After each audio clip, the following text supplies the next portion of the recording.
Mbuji-Mayi, une ville jadis privée de l'eau potable depuis plus d'une décennie.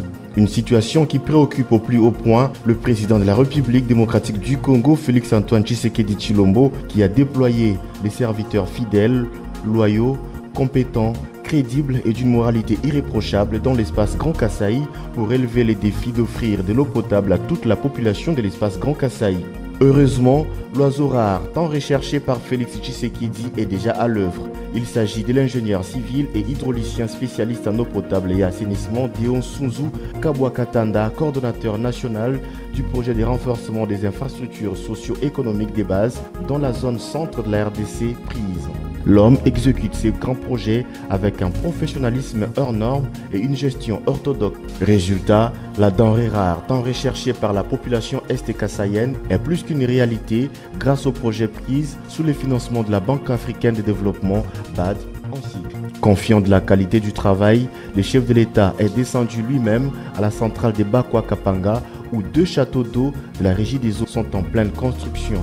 Dans ses explications devant le président de la République, le coordonnateur du projet de renforcement des infrastructures socio-économiques a indiqué que la desserte en eau potable pourrait être améliorée d'ici le mois de décembre prochain. Il est prévu pour ce mois de décembre normalement, mais seulement vous savez que la zone centre de la République démocratique du Congo, notamment les Grands Kasaï, présente des aspects difficiles en termes de logistique. Actuellement, pour mettre ce que vous avez vu ici en fonctionnement, puisque le reste, pour ce qui est de l'exécution, avait déjà été mis en œuvre, notamment les essais de pression, les essais de désinfection, les prélèvements des échantillons, tout avait déjà été fait.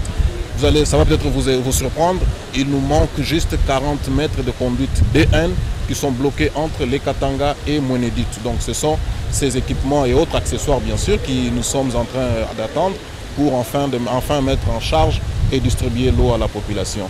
Émerveillé par la qualité de l'ouvrage réalisé par les projets prises, le chef de l'État s'est dit plus que satisfait et prêt à donner de l'eau potable à sa population d'ici décembre 2022.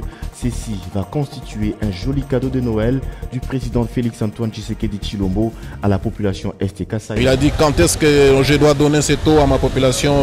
J'ai dit Excellence, si les efforts sont fournis, votre accompagnement, l'accompagnement du gouvernement bien sûr, pour l'acheminement des conduites ici dans la ville de Mbuji-Mayi, je crois que ce serait le meilleur cadeau pour le mois de décembre comme cadeau de Noël à donner à la population de la ville de Mbuji-Mayi.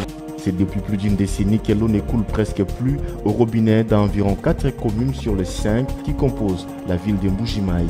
Parmi les conséquences de cette situation, les prix d'un bidon d'eau de 20 litres varient en différentes périodes entre 200 et 1500 francs congolais et aussi la population est contrainte d'aller s'approvisionner à la rivière Lubilangi grâce à la matérialisation de la vision du président Félix-Antoine Tshisekedi Tshilombo par les projets prises. Cette situation catastrophique appartient désormais au passé.